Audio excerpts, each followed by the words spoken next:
Oi, turma, tudo bem? Bem-vindos a mais uma aula online, por onde nós estamos nos encontrando. Queria pedir a vocês que, se vocês tiverem dúvidas, por favor, podem postar no clipe as suas dúvidas, que eu respondo por lá, ok? Sem problema nenhum. E quero também pedir que vocês vão fazendo as atividades que eu tenho solicitado. Nós vamos continuar com as aulas online e vamos dar continuidade ao material didático, ok? Então, vamos começar.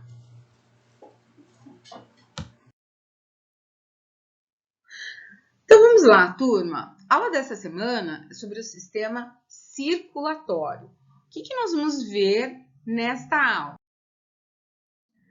Vamos ter uma visão geral aí do sistema circulatório, a sua função, seus componentes, os vasos sanguíneos, o coração, a pequena e a grande circulação e o sistema linfático. O transplante cardíaco nós vamos deixar para um outro momento.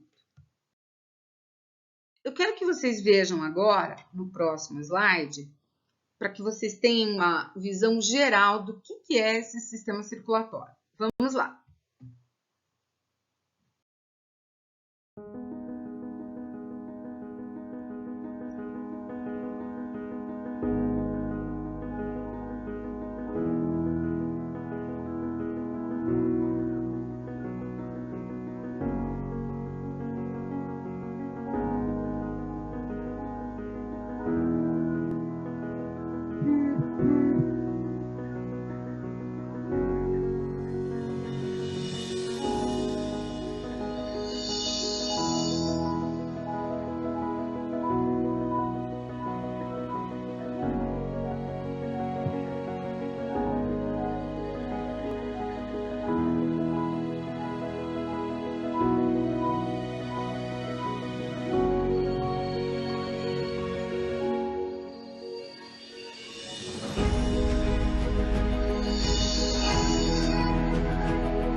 Ok, vamos lá. O sistema circulatório tem como função fazer com que o sangue circule por todo o organismo. No organismo humano, como em todos os outros animais vertebrados, a circulação do sangue ela é feita através de um sistema fechado de vasos, ou seja, o centro funcional desse sistema é o coração. O sistema circulatório ele será responsável pelo transporte de elementos que são absolutamente essenciais para o nosso bom funcionamento. Que elementos são esses? Glicose, oxigênio e os hormônios. Então, ocorre o transporte desses materiais, dessas substâncias, para todos os tecidos e o transporte de produtos também para todos os órgãos excretores. Os componentes do sistema circulatório, nós temos aí o sangue, os vasos sanguíneos e o coração que está diretamente ligado a ele, certo? Nós vamos então falar especificamente do sangue nesse momento. O sangue é um tipo de tecido conjuntivo líquido que vai fluir por todo o interior dos vasos sanguíneos. O sangue tem a função de reparar tecidos que foram lesionados.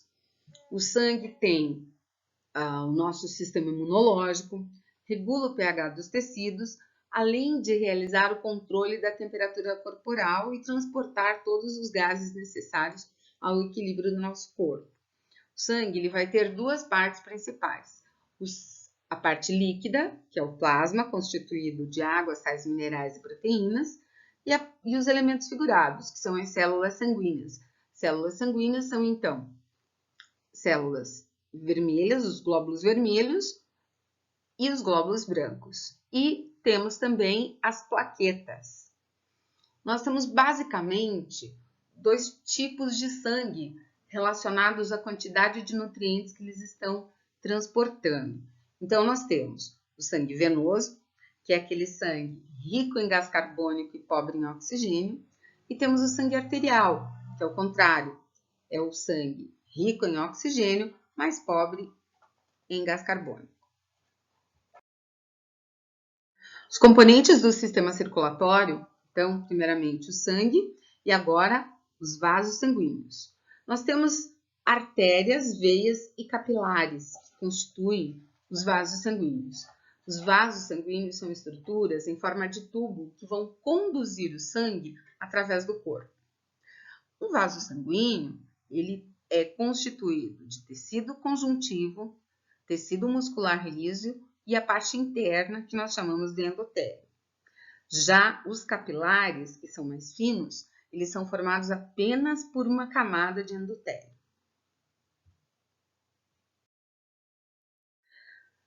Continuando a falar dos vasos sanguíneos, nós temos as veias. As veias conduzem o sangue normalmente do órgão e tecidos, dos órgãos e dos tecidos do corpo para o coração. As veias têm válvulas que mantêm o sentido unidirecional do sangue, garantindo sempre o seu retorno ao coração. As veias estão ilustradas nessa imagem na cor azul. As veias elas terão que suportar uma pressão menor do que as artérias. Então, aqui vocês conseguem ver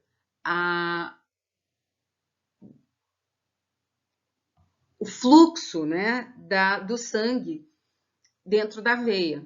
Então, nessa primeira imagem, nós temos uma veia normal.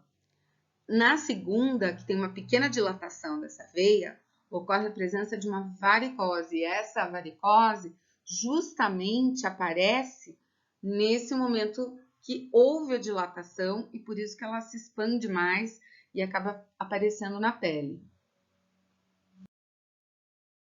Aqui vocês conseguem ver, então, o surgimento dessas varicoses, dessas varizes, porque pela má circulação do sangue, acabam surgindo, então, essas varizes, como a gente pode chamar.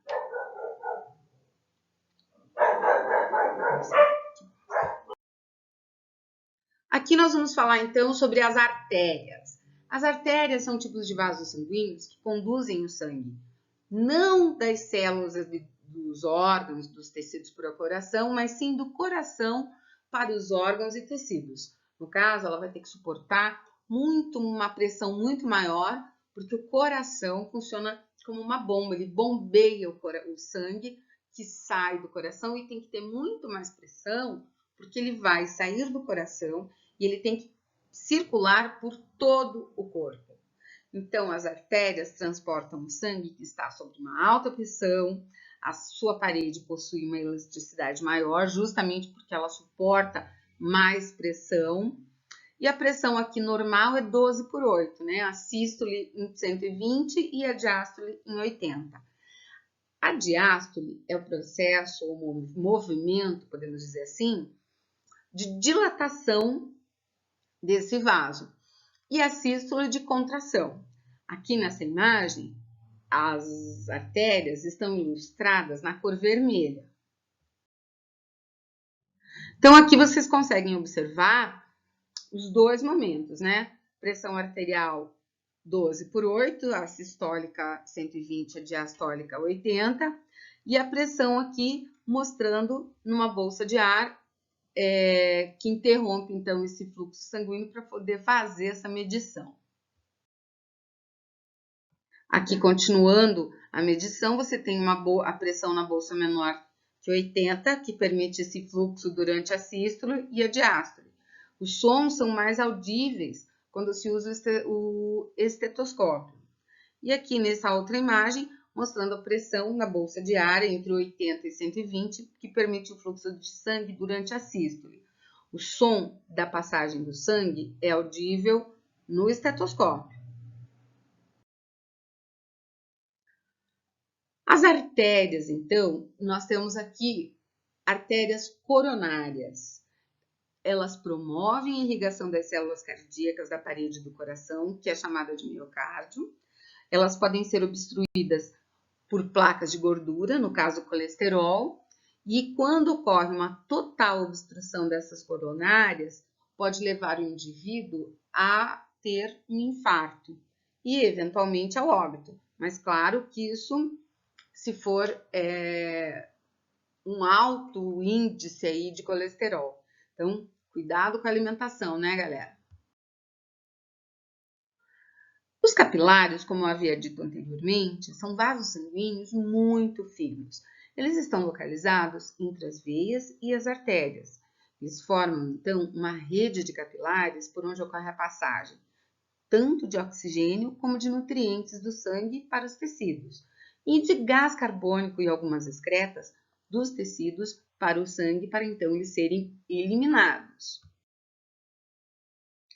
Os capilares promovem a nível pulmonar a oxigenação do sangue, ou seja, essa oxigenação, como nós já vimos lá no sistema respiratório, é chamada de hematose. Por difusão simples e não apresenta gasto de energia. O gás carbônico sai do sangue e vai para os pulmões, e o oxigênio sai dos pulmões e vai para o sangue. Ele é carregado pela hemoglobina. A hemoglobina é o pigmento que dá coloração vermelha ao sangue e é o pigmento que carrega os gases respiratórios. Quando a hemoglobina se conecta ao oxigênio, nós falamos o termo e temos então a oxihemoglobina. Quando a hemoglobina se combina com o gás carbônico, nós temos então a carbohemoglobina. E o coração, que também faz parte do sistema circulatório, é um órgão muscular, oco, que realiza todo esse bombeamento do sangue no interior dos vasos sanguíneos. O coração ele é dividido em 4 cavidades. Temos 2 átrios e 2 ventrículos. Átrio direito e ventrículo direito. Átrio esquerdo e ventrículo esquerdo. Saindo do coração, nós temos as veias cava superior e veia cava inferior. Artérias pulmonares, veias pulmonares e artéria aorta. O coração pode apresentar uma disfunção das válvulas cardíacas. Essa disfunção pode causar o refluxo de sangue no interior do coração. E essas válvulas, elas são responsáveis pelo sopro cardíaco, ou seja, o ruído no coração. Os batimentos cardíacos são 2, de contração e de relaxamento. O de contração do coração é denominado de sístole, onde ele se contrai para expulsar o sangue no seu interior. O relaxamento do coração é denominado de diástole, onde ele se expande para que encha de sangue o seu órgão. A frequência cardíaca ela varia de 70 a 80 batimentos por minuto. Essa é a frequência normal, não quando você corre ou pratica alguma atividade física. Esse batimento cardíaco, essa frequência, é controlada pelo marcapasso cardíaco, que é o nódo sinoatrial. Esses batimentos cardíacos são modulados pelos neurotransmissores, no caso, adrenalina e acetilcolina. A adrenalina acelera esses batimentos cardíacos e a acetilcolina diminui, dando assim um equilíbrio para esses batimentos cardíacos. Aqui vocês vão conseguir observar os 2 movimentos nessa imagem, a sístole e a diástole.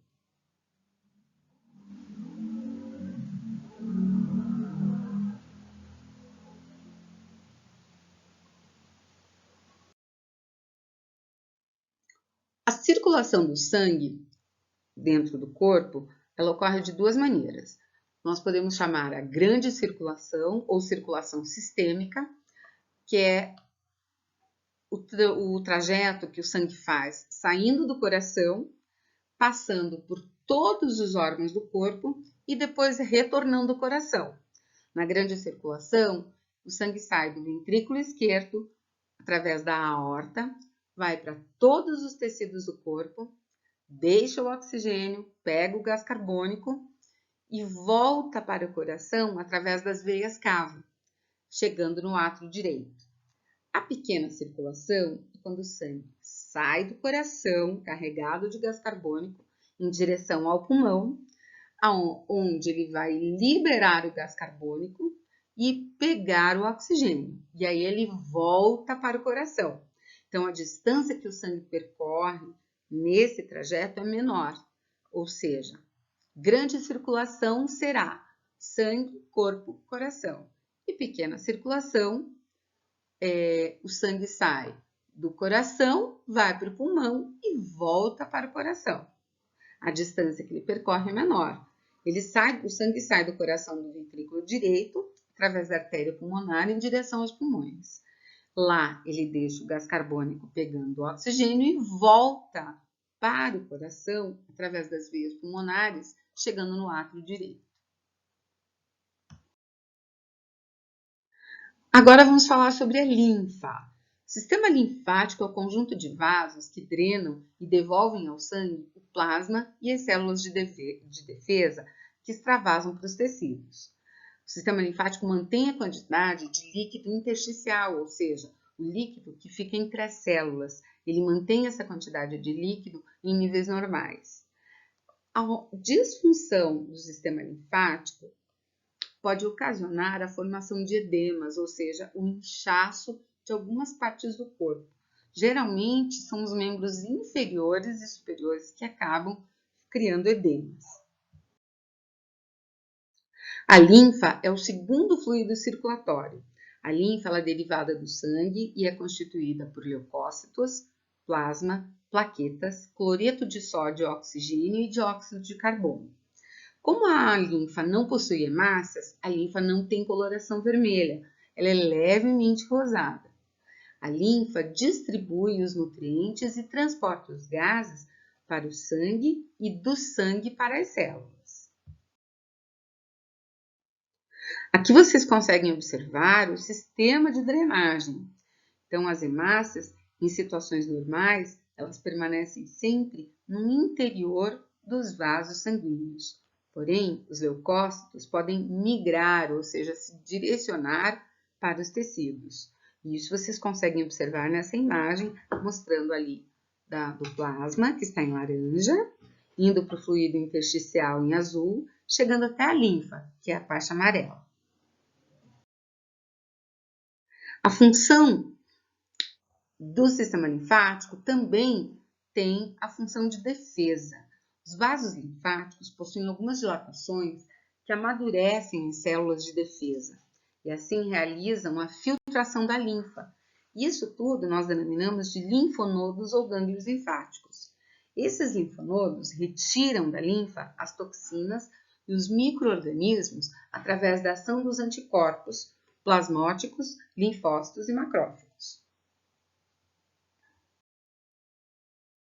Os vasos linfáticos também possuem essas dilatações que amadurecem essas células de defesa e fazem, então, essa filtração da linfa.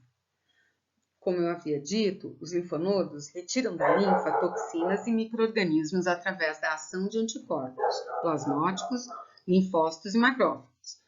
No caso de infecções, os linfonodos passam a amadurecer células de defesa e por isso eles podem então aumentar de tamanho, produzindo e formando o que nós chamamos de ínguas. Então é isso, pessoal. Ficamos por aqui. Espero que todos tenham entendido e qualquer coisa estou à disposição.